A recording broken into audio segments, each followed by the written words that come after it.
Hey everybody, I'm back. Y'all already know what I'm here for. The Haves and the Have-Nots, season 5, episode 8, titled Wicked. Now, before I get into that, this was a really good episode. Like a really good episode. I'm pleased. It brought just enough comedic relief, but then there were a lot of intense moments. There were a lot of hard conversations.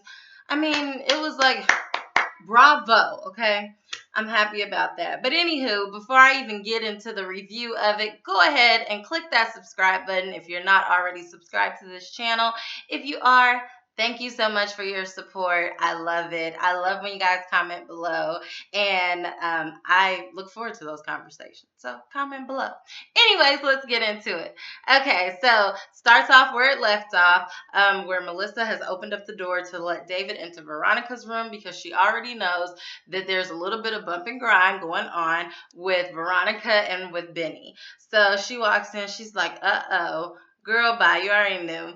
And then so like Benny stops, and Veronica like doesn't want him to stop. David looks disgusted at this point. Like she was hoping David would be jealous, but he's totally over Veronica at this point.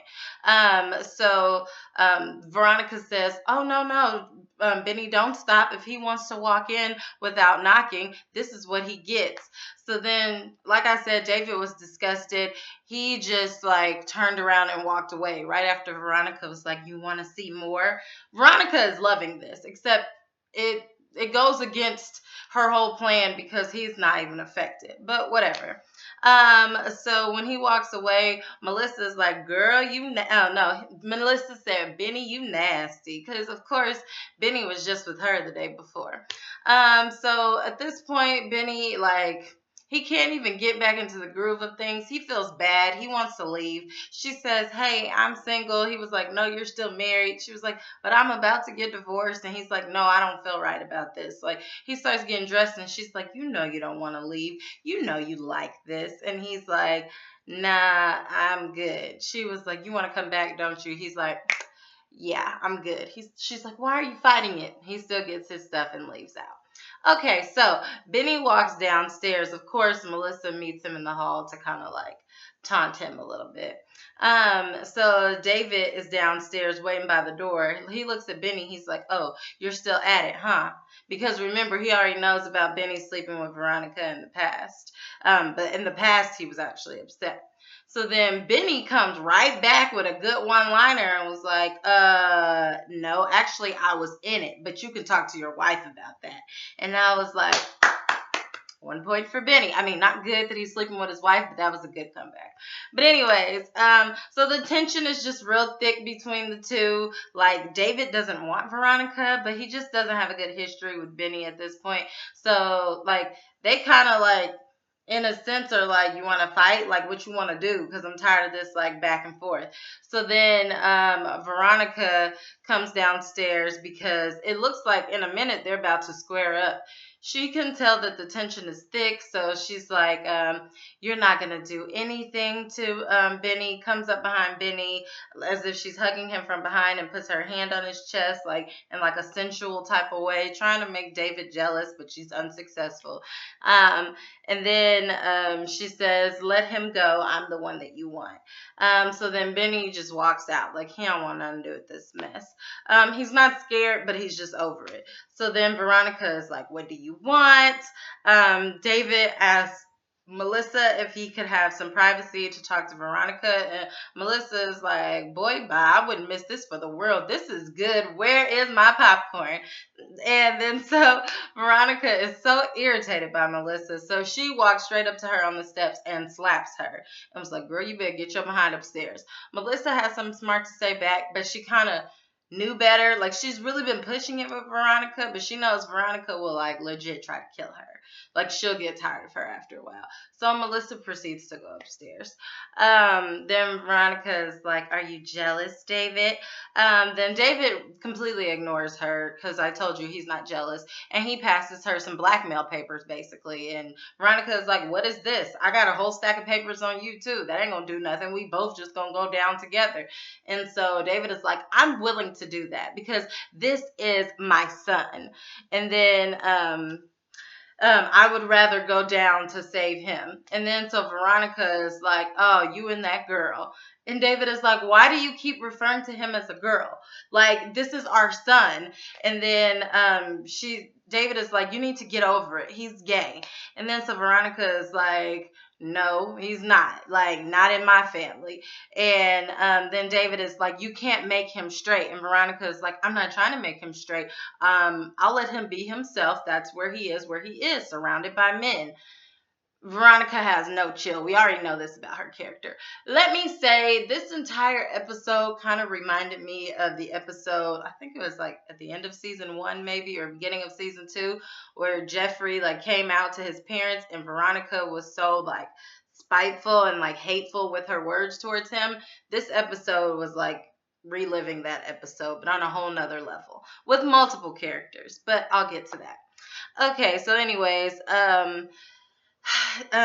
Veronica was like, I'm letting him be himself in jail. And then David is like, look, I'm going to take this to all the way to the FBI, all these blackmail papers.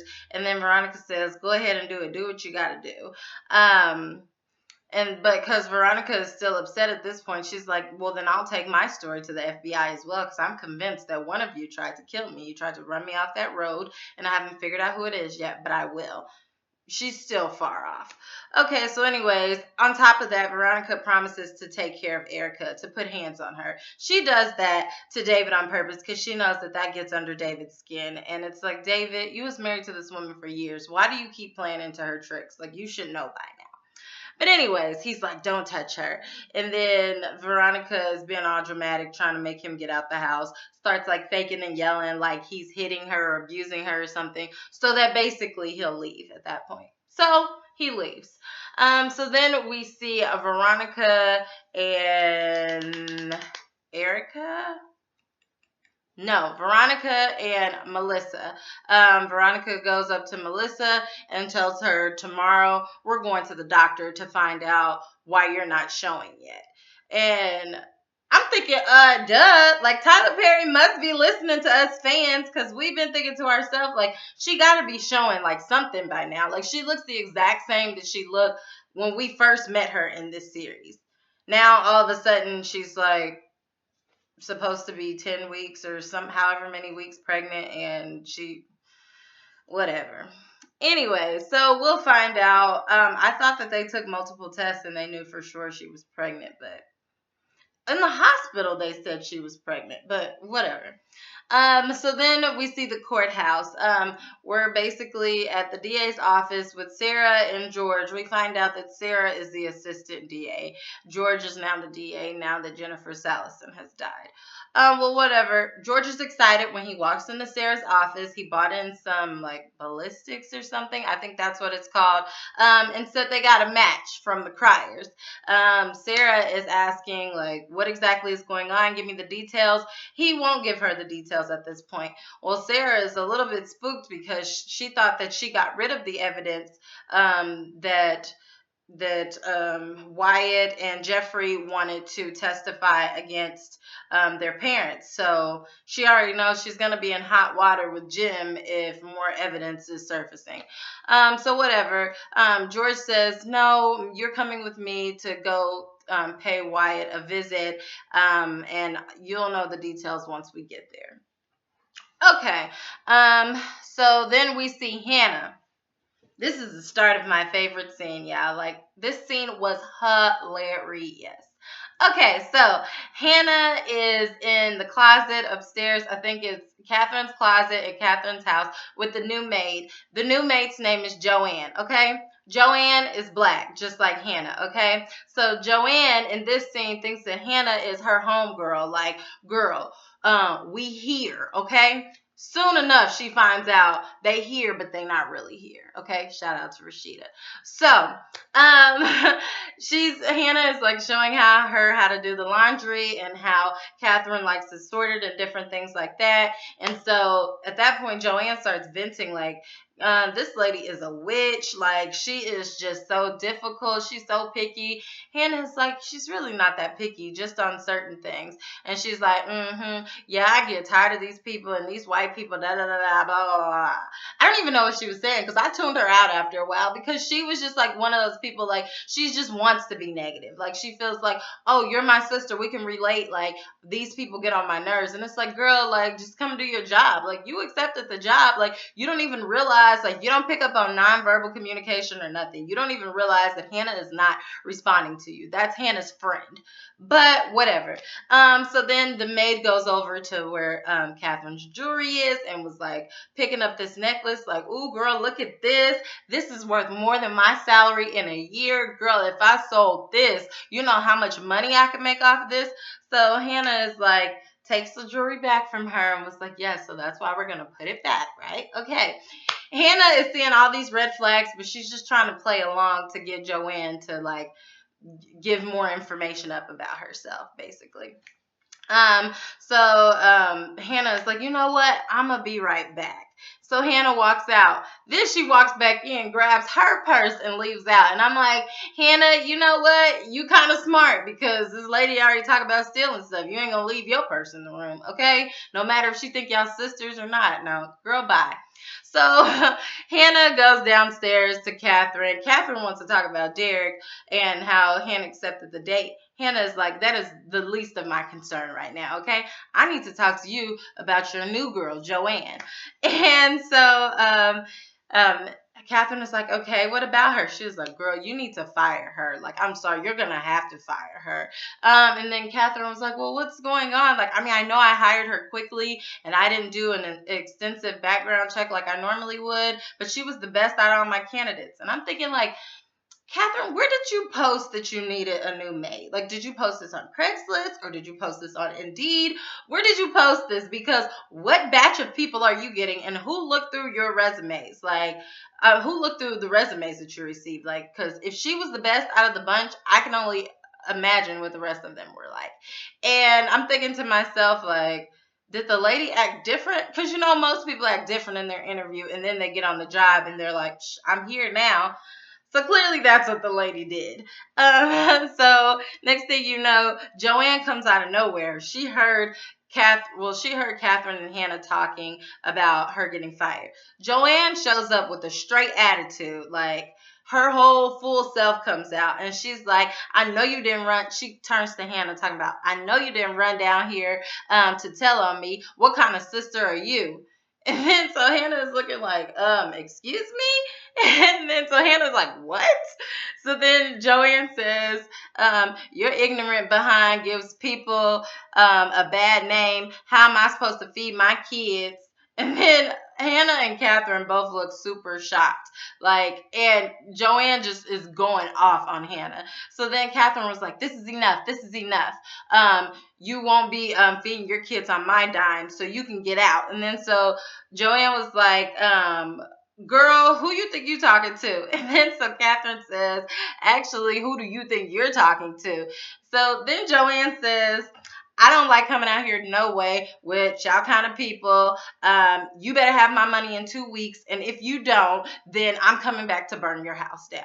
And I'm like, whoa, whoa, whoa, whoa, whoa. Like, this just totally went way left. Like, JoAnne was like so like unprofessional, and she was disrespectful. At that point, not Hannah, but Katherine was JoAnne's employer, and she just came out there and got all kinds of out of character and acted like somebody owed her something, and then felt like Hannah should just be on her side simply because she's black, even though JoAnne was wrong. You were plotting to steal Katherine's stuff, okay? You work for her, like, but she doesn't owe you anything. She owes you for the services that you do for her, that you guys agreed upon, and you would get your check in 2 weeks.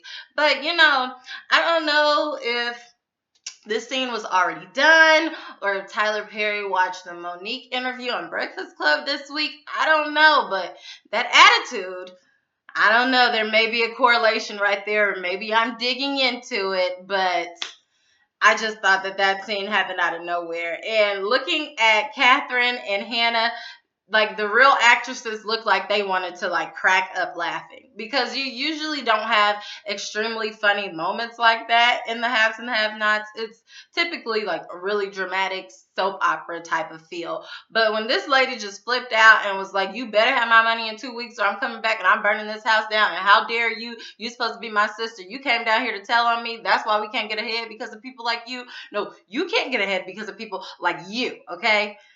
Whatever. So at this point, Hannah has had enough of it. Like, Hannah gets out of her normal character, and she was like, "Girl, you just gonna show your whole behind, ain't you? Oh my gosh!" And I thought that was hilarious. So Katherine is just still shocked at this point, and the lady JoAnne leaves out. That'll be the last of JoAnne that we see. Okay, so next scene we have Veronica. She's calling Candace. Apparently, she's calling Candace back because Candace is frustrated because Veronica hasn't been returning her calls. Okay, so when she gets on the phone, Candace says, why is Jeffrey in jail? So then Veronica says, he's in jail for your crime. He wouldn't listen to me, so he had to go. I already told him he would end up going there if he didn't listen to me. So then Candace says, he's not doing good. You know that he won't make it in there. So Veronica is like, girl, that is not my problem, okay? He likes the boys, so that's where he should be. And then, so Candace is like, so are you punishing him for being gay? And then I'm like, is everybody forgetting who they're talking to? Like, Veronica has always been this bad. Like, I'm not shocked that Veronica has done this. Like, she doesn't even treat him like her son at this point.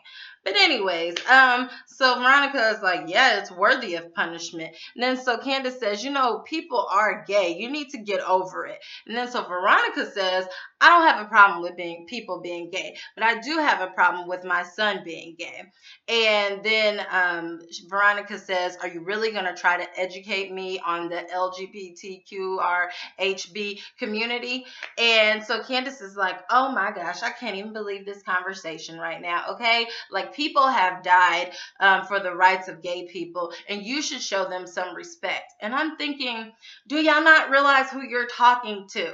Like, she has never showed Jeffrey respect. She's called Jeffrey out of his name and so many different negative slurs so many times. Like, none of this is shocking. So you're trying to educate Veronica, and I think it just goes way deeper with Veronica because she has like a hate for Jeffrey and the fact that he's gay, and she's not gonna accept it, and they keep trying to shove it down her throat. And I'm like, I don't know. Veronica almost died and it still hasn't gotten into her head. So, but, you know, she plays the villain and she plays it well.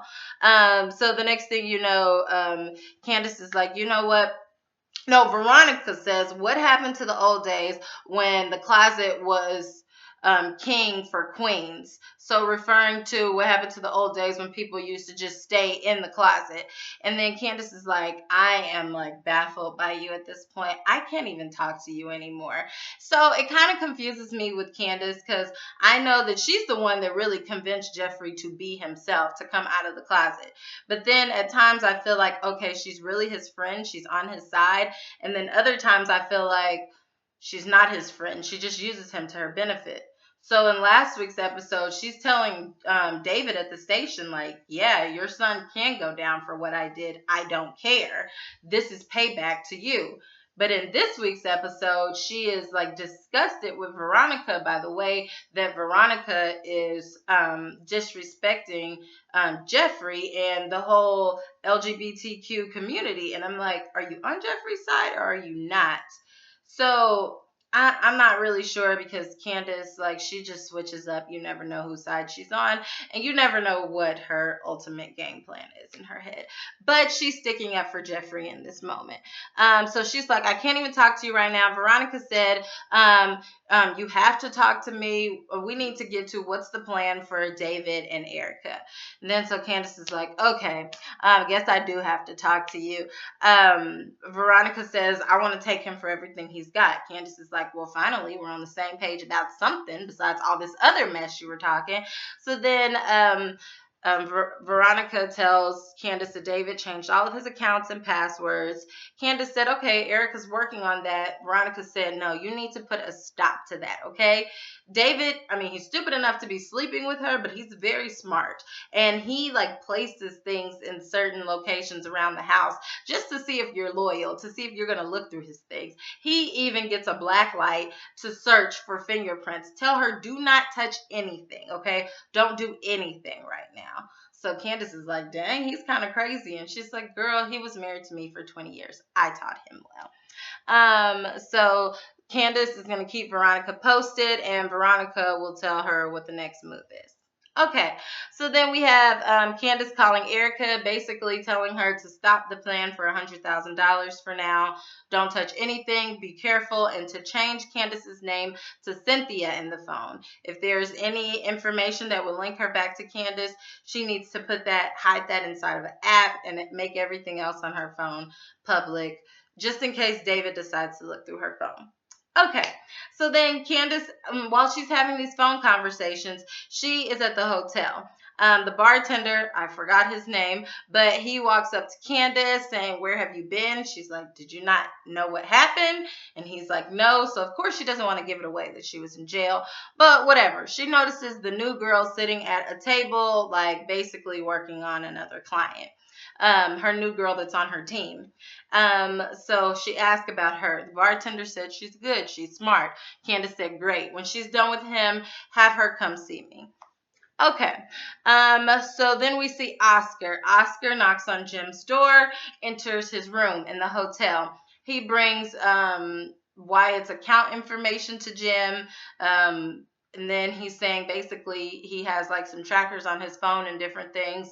He's still working on getting the rest of the information from Wyatt and taking all his money back. So he'll keep Jim posted. He can tell that Jim is about to have company, so he leaves.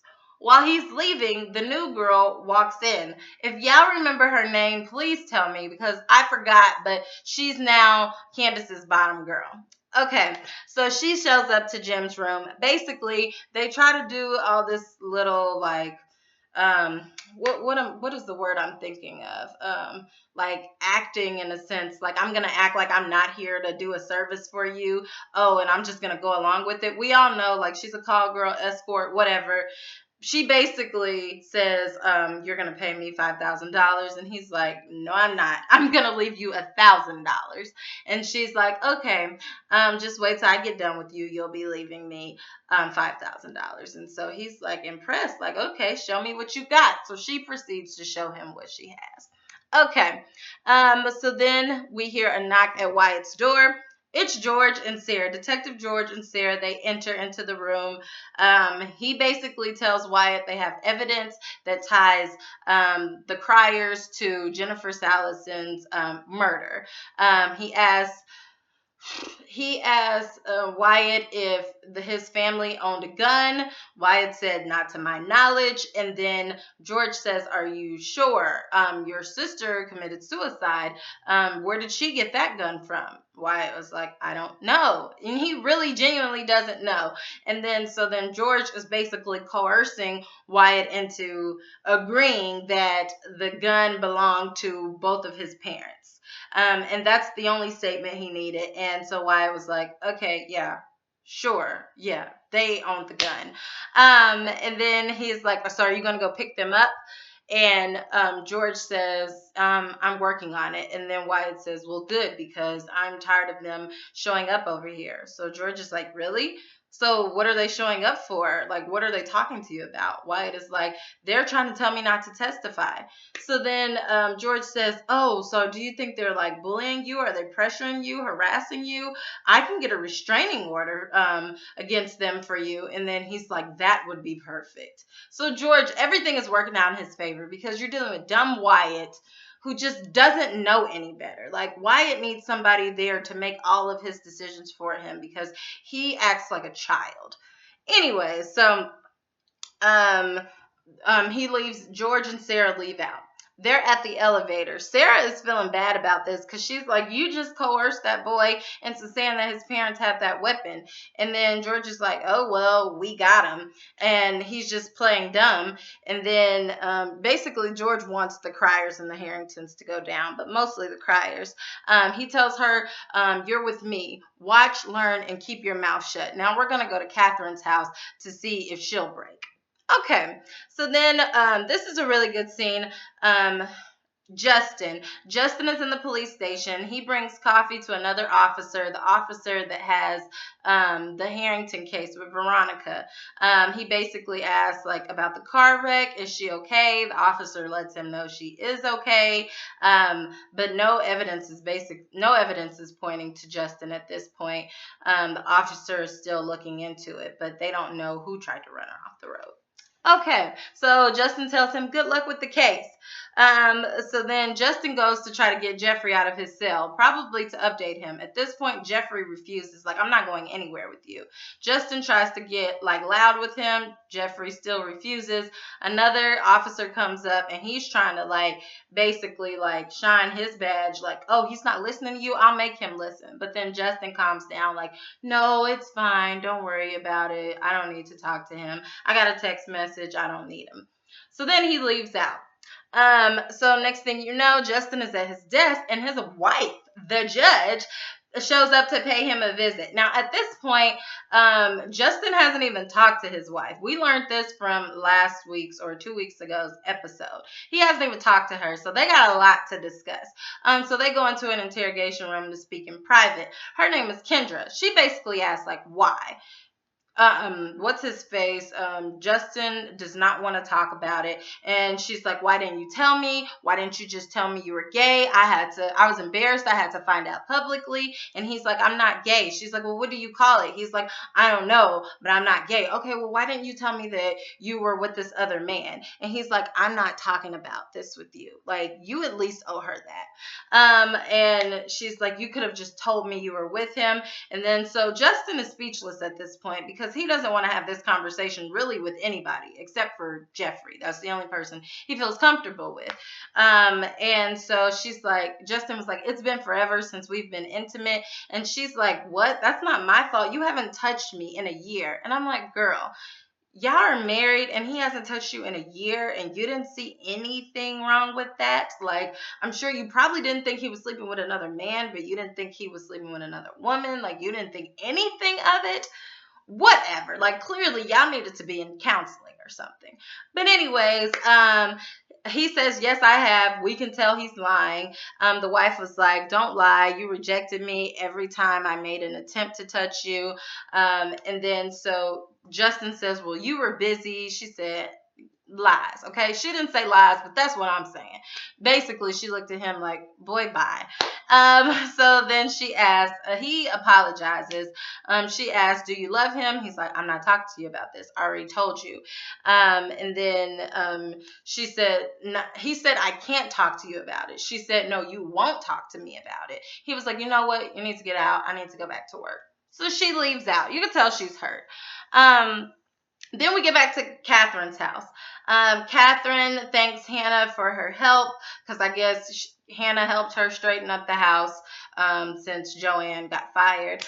And Catherine actually then offers Hannah a job for double the pay that she used to make. And Hannah is like, no, I want to change in life. I want to go to school. So Catherine says, okay, you can go to school and I'll pay you double on top of that. And I'll get 2 people to help you. And so Hannah is like, you know what? I'm going to think about it. So Catherine is pleased with that. Okay, so then a car pulls up to Catherine's house. Hannah says bye to Catherine, and then Hannah says bye to Catherine, and Catherine welcomes Detective George and Sarah into her home.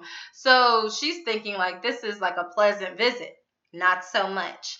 Okay, so George tells her he wants to talk to her about her son Wyatt. She freaks out because Wyatt has a drug problem, so she's always thinking bad news is coming along with him. No, that's not the case at all. George says, no, I just want to let you know that Wyatt plans to testify against you. And then Katherine said, well, I thought that Jennifer Salison dropped that. And then he said, no, she actually died. Actually, she was murdered. She was murdered with a gun that was registered to your address. So I'm trying to figure out what's going on. And then Katherine says, well, you need to talk to Jim about that. I don't know. It was his gun. And then so George says, I know I haven't mentioned this, but I am sorry about your daughter. It was real random. And then Katherine says, thanks, I appreciate that. So George says she committed suicide, right? So then Katherine says, unfortunately. And then George says, well, you know Jennifer was looking into that, right? And then so Katherine says, really, why? So then George said the blood spatter did not look like suicide. It looked like a homicide. So that's why she was looking at it. And then Katherine says, how can that be? And then George said, well, whose gun was it? Katherine says, it was Jim's gun. Should I call an attorney? And then so George is like, if you like. So Katherine was like, what are you insinuating? And I don't know if he was trying to like blame her for her daughter's murder. I personally don't think that Katherine or Jim did it because they were both so broken up about it. I really think that it was like Christine. Is that the maid that has a baby by Jim? I think it's her, but we'll see. So George says, I'm just asking questions. Katherine says, you know what? You can leave. And if you need to talk to me again, then you could talk to me with my lawyer. But before George leaves, he tells her, okay, you should know that the same gun that was used to kill Jennifer, that was matching bullets to the gun that your daughter was killed with. So whatever, Katherine is furious with him and tells him to let himself out. Okay, last, definitely least, real quick scene. David shows up to Hannah's front door as she's getting out the car. She asks him what he's doing there. He said, I need to talk to you about your son. I know what he did. I know he buried Quincy's body in the backyard, and you need to have him turn himself in, or I will have him prosecuted for murder. And then Hannah just stares like, shoot. The end. Okay, anyways, if you made it this far, I'm sorry. There were so many details in this episode, and I wanted to make it shorter, but I couldn't. But if you made it this far and you're not a subscriber, you definitely should subscribe. But anyways, thanks for the support. As always, like, comment, subscribe, share, and check me out at mrsblogaholic.com. And tomorrow for It's Loving You Is Wrong. Bye.